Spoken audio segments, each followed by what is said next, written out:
कि बिहार में रोजगार को लेकर पिछले काफी वक्त से काफी सारे विरोध प्रदर्शन आपने देखा कि सड़क पर आए युवा और विरोध प्रदर्शन हो रहा था। इसलिए उन्होंने सबसे बड़ा हथियार, सबसे बड़ा मुद्दा इस बार बेरोजगारी को बनाया और वो रोजगार देने की बात कर रहे हैं। लेकिन अखिलेश, माफ कीजिए, तेजस्वी यादव कह रहे हैं कि वो 20 महीने के भीतर जिस भी बिहार के परिवार के पास नौकरी नहीं है उस परिवार को नौकरी देंगे, उसके लिए अधिनियम आएंगे।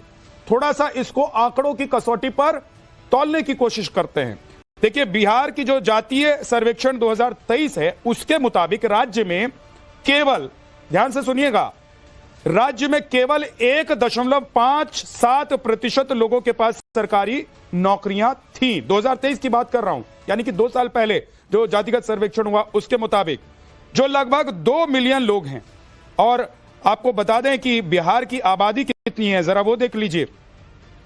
बिहार की आबादी 134.3 मिलियन है, यानी कि लगभग 13.5 करोड़ आप कह सकते हैं। लेकिन तेजस्वी यादव का जो ये बड़ा दावा है, इस पर जरा आंकड़ों के जरिए बहुत ध्यान देना इसलिए जरूरी है कि ये बातें सिर्फ पॉलिटिकल या राजनीतिक बयानबाजी है या इसको सही मायने में जमीन पर उतारा जा सकता है। अगर तेजस्वी कह रहे हैं कि वो हर परिवार को सरकारी नौकरी देंगे,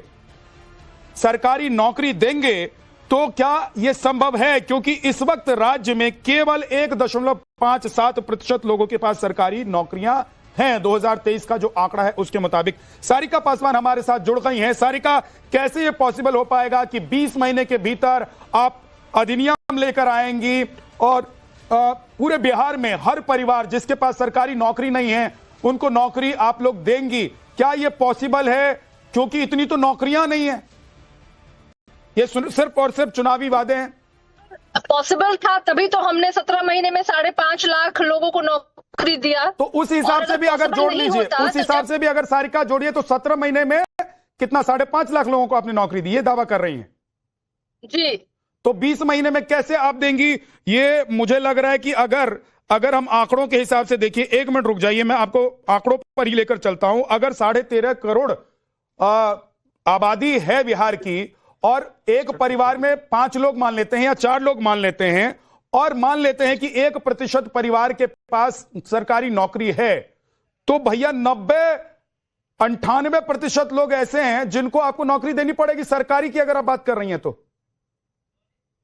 देखिए, सबसे पहले तो एक बात मैं यहाँ आपको मेंशन कर दूं कि जब हमने 5.5 लाख नौकरी दी थी तो कई ऐसे विभाग थे जहां हमने की इनपैनल्ड किया था, नौकरियां जो है, रिक्तियां जो थी कई विभागों में ऑलरेडी पहले से हैं और उन रिक्तियों को लगभग अगर हम उन्हें जोड़े तो लगभग अभी भी 10 लाख ऐसे रिक्त पद है जहां की आप कल के कल लोगों की भर्ती करवा सकते हैं।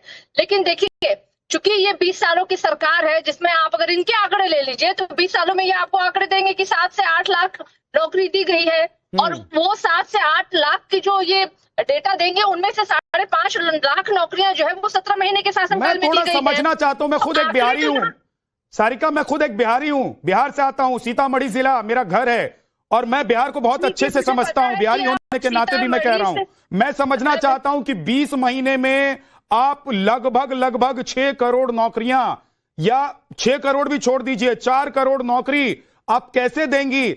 कहां से पैदा करेंगी? बिहार में इतनी सारी नौकरी, अवसर पैदा कैसे करेंगी? और अगर अवसर पैदा भी कर देती हैं तो जो 17 महीने में 5-5.5 लाख नौकरी जो पार्टी दावा कर रही है वो दे पाई, तो वो 20 महीने में इतनी नौकरियां कहां से लाएगी? ये तो सिर्फ हवाई बातें हैं। देखिए, आपने बोला कि कहां से लाएंगे नौकरियां, तो मुझे तो याद आ गया जो नीतीश जी कहा करते थे, कहां से देगा पैसा, अपने बाप के घर से देगा क्या?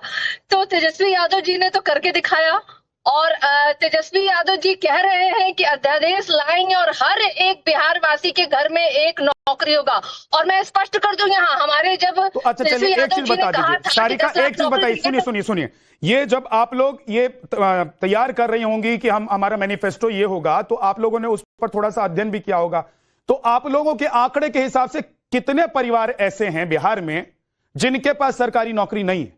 कुछ तो काउंट होगा आपके पास, कोई तो आंकड़ा होगा। आंकड़े भी देखिए, आंकड़े भी आपके सामने आ जाएंगे। अब आप एक एक घर का आंकड़ा लेंगे तो वो सारे आंकड़े हैं। देखिए, जब बिहार में जाति आधारित गणना हुई थी, आंकड़ा बताइए कि जब आप लोग अंदाजा लगा रही होंगी कि भाई हम 20 महीने में हमको नौकरियां देनी है सरकारी, तो इतने परिवार को हमको इसमें शामिल करना पड़ेगा और इतने परिवार के लिए इतनी नौकरियां चाहिए, इतने पद अभी खाली पड़े हैं बिहार में और इतने पद हमको जनरेट करने पड़ेंगे, इतनी बहालियां हमको जनरेट करनी पड़ेंगी। क्या आंकड़ा है आपके पास?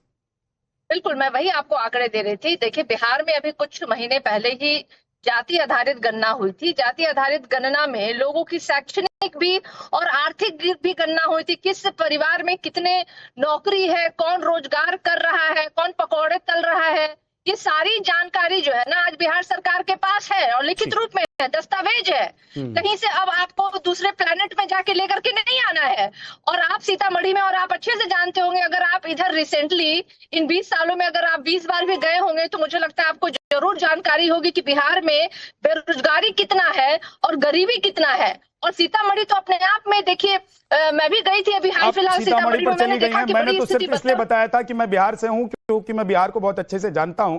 इसलिए जो दावा किया जा रहा है या जो गारंटी या मैनिफेस्टो जो मैनिफेस्टो आप लोगों ने जारी किया है उसमें जो आपके दावे हैं, उन दावों को मैं कसौटी पर तोलने की कोशिश कर रहा हूं। सुजाता पांडे हमारे साथ है। सुजाता पांडे, ये बड़ी बड़ी बातें, बड़े बड़े दावे क्या सिर्फ चुनावी लग रहे हैं या सच में इसको जमीन पर उतारना संभव है? जो अभी 20 साल में नीतीश कुमार नहीं कर पाए, जेडीयू और बीजेपी की सरकार नहीं कर पाई, 17 महीने में जेडीयू और आरजेडी की सरकार में तेजस्वी यादव ने 5.5 लाख नौकरियां दी। अब पॉसिबल है कि जो काम रह गया है तेजस्वी 20 महीने में कर देंगे। 20 महीने तो छोड़िए, मैं कह रहा हूं अगर 5 साल के लिए भी आ जाएंगे तो भी क्या पॉसिबल हो पाएगा इतने सारे परिवारों को बिहार में सरकारी नौकरी देना? क्योंकि बिहार की सरकार सेंट्रल में, दिल्ली में तो नौकरी पर भेजेगी नहीं किसी को।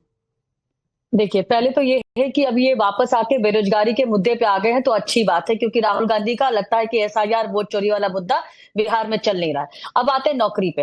पहले आपको याद होगा कि जो ये 17 महीने कह रहे थे, ये इसमें उन्होंने वादा किया था कि 10 लाख नौकरी देंगे पहले सिग्नेचर से। दी कितनी? 5 लाख। उसमें से भी अगर आप देखेंगे तो मैक्सिमम नौकरियां जो दी गई, जिसका बहुत बड़ा बवाल भी बाद में बचा कि वो बाहर वालों को नौकरी दी गई, और जिनको दी गई बिहार में वो सभी के सभी जो थे वो पहले से ही टेम्पररी थे, समझना वाले थे, तो उनको बस परमानेंट किया गया। तो वैसे अब ये झूठ के इस तरह से यही होता है ना, नेता जब चुनाव होता है तो वो कुछ भी आकर ये वो बोलिए क्या लाएंगे, अध्यादेश लाएंगे।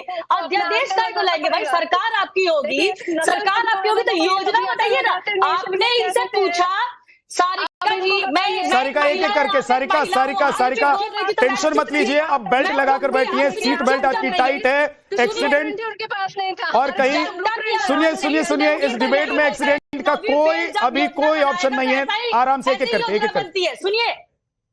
देखिए, पहली बात तो ये है, उसके बाद ये वो सारी योजना, सारी जो नौकरियों का फुस हो गया। उसके बाद अब ये कह रहे हैं कि अध्यादेश लेके आएंगे। अरे अध्यादेश क्यों लाएंगे? अगर सरकार आपकी आएगी तो आप योजना बताइए ना। आप तो इनसे पूछे थे कि बेरोजगारों की संख्या कितनी है। अरे यही बताइए, बेरोजगारी दर कितनी है बिहार में, ये इनको पता नहीं है। तो बेरोजगारी दर है बिहार में 3.9%। तो तकरीबन जिस तरह का लेबर विभाग का आंकड़ा है, उसे 35 से 40 लाख लोग जो है बेरोजगार बिहार में अभी भी जॉब ढूंढ रहे, जिनको जो ग्रेजुएट है। मैं बाकी की बात ही नहीं करी, वो जो आंकड़ा और ज्यादा हो सकता है। तो उसके पास क्या प्लान है? खाली आप क्या करें, जो आदमी कलम फेंक रहा है, जो भीड़ में कलम फेंक रहा है, वो नौकरियां भी ऐसे देगा।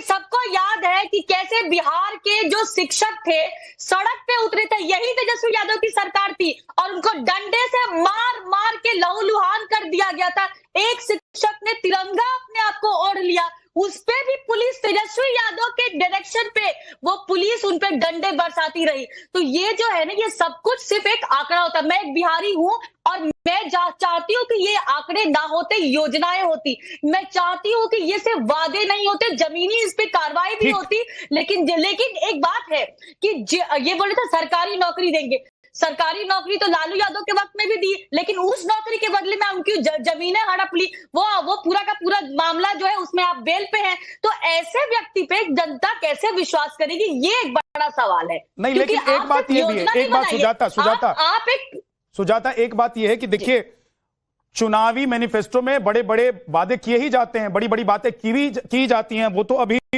क्योंकि तेजस्वी यादव प्रेस कॉन्फ्रेंस कर रहे थे और उन आंकड़ों को मैंने चेक कर लिया, कसौटी पर कसने की कोशिश की, तो इसलिए बात निकल कर आई कि जो आप वादा कर रहे हैं ये संभव है नहीं। अक्सर आप देखती हैं कि नेता बोलकर चले जाते हैं, पत्रकार उसको एक सूचना की तरह प्रसारित कर देते हैं, लोगों तक पहुंचा देते हैं, लेकिन बिहार में ऐसा होना पॉसिबल है या नहीं? For more of such videos, do like, share and subscribe to ET Now Swadesh.